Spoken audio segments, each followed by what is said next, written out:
Today on San Custom Guas.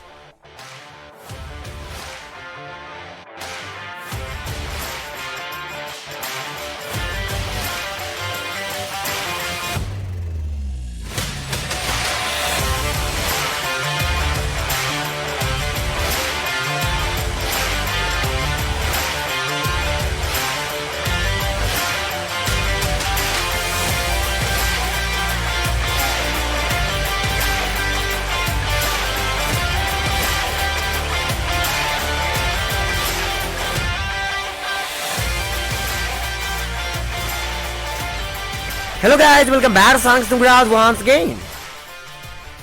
तो जैसा कि मैंने पिछले वीडियो में कहा था कि मेरी रेनॉल्ट क्विड तकरीबन 2 साल बाद घर फिर से वापस आ चुका है, लेकिन फिलहाल कार जिस कंडीशन में घर पहुंचा है उस कंडीशन में इस कार को ना ही कहीं चलाया जा सकता है, ना ही इसे यूज किया जा सकता है।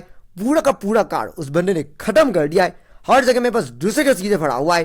पूरा कार जो कुछ भी स्टिकर्स, बाकी रूफ रेल्स और सीट कवर जैसे चीजें रख रहा वो सारे के सारे उस बंदे ने फिट किया था। और पता नहीं बॉडी में कितने हजारों स्क्रैचेस और डेंसेस, जिसकी वजह से अभी ये कार तकरीबन 10 साल पुरानी कार जैसा लग रहा है। इवन 10 साल पहले तो क्विड का मॉडल भी नहीं था, लेकिन अब ये उतना पुराना जैसा लग रहा है क्योंकि पूरा का पूरा कार ऑलमोस्ट खत्म हो चुका है। सो कल हमने रेनॉल्ट के ऑथोराइज सर्विस सेंटर के साथ काउंसिल किया था। कार को उनके पास भी ले गया था ये दिखाने के लिए कि इस कार को फिर से पहले से बनाने के लिए कितना पैसा खर्च होगा, क्योंकि मैंने पिछले वीडियो में कुछ भी मतलब रिपेयरिंग के कॉस्ट के बारे में कुछ भी नहीं कहा था, क्योंकि तब मैंने कार को एक्चुअली में सर्विस सेंटर नहीं ले गया था। वीडियो को बनाने के बाद में कार को सर्विस सेंटर ले गया था, सो इसीलिए वो सारी चीज़ें मैं आपको पिछले वीडियो में नहीं बता पाया था। सो जब हमने कार को सर्विस सेंटर ले गया तो पहले तो उन्होंने ये कहा था कि भाई अब इस कार को सेल ही कर दो, ये कार तो पूरा का पूरा खत्म हो चुका है, आप इसे सेल करके एक नया क्विड ले लो। उन्होंने बस कुछ ऐसा ही कहा था, क्योंकि ये कार अब इसे रिस्टोर करने में जितना पैसा खर्च होगा और थोड़ा सा पैसा देने से वेल एक ब्रांड न्यू कार ही घर आ जाएगा। लेकिन फिर हमने कहा कि अब ब्रांड न्यू कार में कितना पैसा खर्च होगा। सो उन्होंने कहा कि इस कार में फिलहाल कार की जो कंडीशन है उसके हिसाब से वेल उन्होंने प्राइस के बारे में कुछ भी अच्छे से कहा नहीं, लेकिन उन्होंने यही कहा कि हमने कहा था कि क्या तकरीबन 2,50,000 तक हमें मिल सकता है। तो उन्होंने कहा कि नहीं, इतना तो शायद कभी भी नहीं मिलेगा, क्योंकि पूरा का पूरा कार ऑलमोस्ट खत्म हो चुका है। सो इसलिए इस कंडीशन में आप कितना पैसा मिलेगा उन्होंने भी अच्छी तरह से कॉन्फर्म नहीं कहा। और उन्होंने कहा कि कार को आप एक्सचेंज ही कर दो, वही ज़्यादा बेटर होगा। लेकिन अब क्योंकि एक्सचेंज में तो काफ़ी पैसा खर्च होने वाला है, क्योंकि अगर कार का अच्छा रीसेल वैल्यू नहीं आया तो उसके बाद नई कार खरीदने का कोई फ़ायदा ही नहीं रहेगा। क्योंकि अगर इस कार के लिए मुझे 1-1.5 लाख मिला तो फिर कोई भी मतलब मेरा कोई भी फ़ायदा नहीं होगा, क्योंकि इन कार्स का फिलहाल प्राइस काफ़ी ज़्यादा हो चुका है। सब चीज़ें मिलाकर ऑलमोस्ट 5 लाख के ऊपर चला गया है। सो इसीलिए अब एक नई कार खरीदने से अच्छा है कि थोड़ा सा पैसा खर्च करने से इस कार को ही फिर से पहले से बनाया जा सकता है। तो इसलिए हमने कहा कि नहीं, अब एक्सचेंज करने से अच्छा है कि हम कार को ही रिस्टोर कर ले, क्योंकि फिलहाल हमने नई कार खरीदने की सोचा नहीं है। तो फिर उन्होंने सारी चीज़ें इंस्पेक्ट किया, यानी कि कार में जो कुछ भी प्रॉब्लम्स थे। और हाँ, मैं पिछले वीडियो में आप लोगों को बहुत सी चीज़ें बताना भूल गया था। कार के जो ट्रंक है, यानी कि मैं डिक्की की बात कर रहा हूँ, पूरा डिक्की सड़ा हुआ है। वेल उसके बारे में मैंने पिछले वीडियो में कुछ भी कहा नहीं था, क्योंकि एक्चुअली मुझे उसके बारे में पता ही नहीं था। जब उन्होंने डिक्की को खोल के देखा तो उसके बाद उन्होंने देखा कि पूरा डिक्की से रंग निकला हुआ है। डिक्की से रंग कैसे निकला वो मुझे कुछ भी समझ नहीं आ रहा है। काफ़ी जगह पर रस्टिंग भी हो गया है। मोस्ट लाइकली शायद उस बंदे ने कार में कोई शायद हैवी चीज़ें, शायद लगेज वगैरह शायद कैरी किया था, जिसकी वजह से ट्रंक से रंग निकल गया है। अभी इतना बड़ी प्रॉब्लम नहीं है, क्योंकि ट्रंक को फिर से रीपेंट करने से शायद प्रॉब्लम ठीक हो जाएगा। और बाकी पता नहीं, बॉडी लाइन्स में भी काफ़ी प्रॉब्लम है। काफ़ी लोगों ने शायद पिछले वीडियो में देखा होगा कि बम्पर्स और फेंडर जैसी चीज़ों पर के बीच काफ़ी गैप है। सो इसीलिए मोस्ट लाइकली वो शायद एक्सीडेंट की वजह से शायद हुआ था।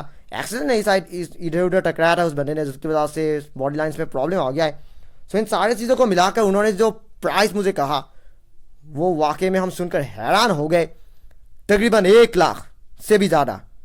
अब खुद सोचिए, तकरीबन 1 लाख से भी ज़्यादा उन्होंने कहा है, क्योंकि फिलहाल कार की जो कंडीशन है उसके हिसाब से पता नहीं इस कार में आप और कितना पैसा खर्च होगा। उन्होंने बस यही कहा है कि फ़िलहाल उन्होंने अराउंड 1 लाख कहा है, लेकिन हाँ फिर उन्होंने ये भी कहा है कि उससे ज़्यादा भी हो सकता है, क्योंकि अगर कार अंदर से ख़राब है तो पता नहीं हम क्या करेंगे। थैंकफुली कार के इंजन में कोई प्रॉब्लम नहीं है, क्योंकि ये सचमुच पुराना कार नहीं है, ये बस मिस यूज़ की वजह से पुराना हो गया है।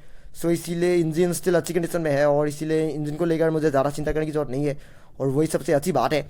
लेकिन बॉडी की जो हालात है उसे देखकर तो वो उन्होंने पहले एक्सचेंज ही करने के लिए कहा था, लेकिन हम क्योंकि हमने कहा कि एक्सचेंज करने से अच्छा है कि हम कार को ही रिस्टोर कर ले, तो इसलिए उन्होंने कहा है कि आप अगर हम कार को सचमुच रिस्टोर करना चाहते तो तकरीबन 1 लाख रुपए कार में खर्च करना होगा।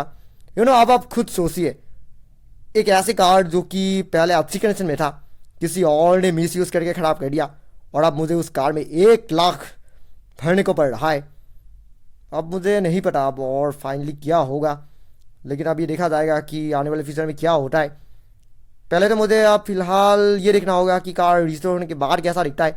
मैंने कार को एक्सटर्नल सर्विस सेंटर ऑलरेडी छोड़ दिया है, कल ही छोड़ दिया था, और उन्होंने कहा है कि कार के वापस आने तक और तकरीबन 1 महीने शायद लगेगा, क्योंकि पूरा कार ख़त्म हो चुका है। उससे ज़्यादा भी लग सकता है। फिलहाल उन्होंने 1 महीना कहा है, लेकिन उससे ज़्यादा भी लग सकता है। ये कार की कंडीशन पर डिपेंड करता है।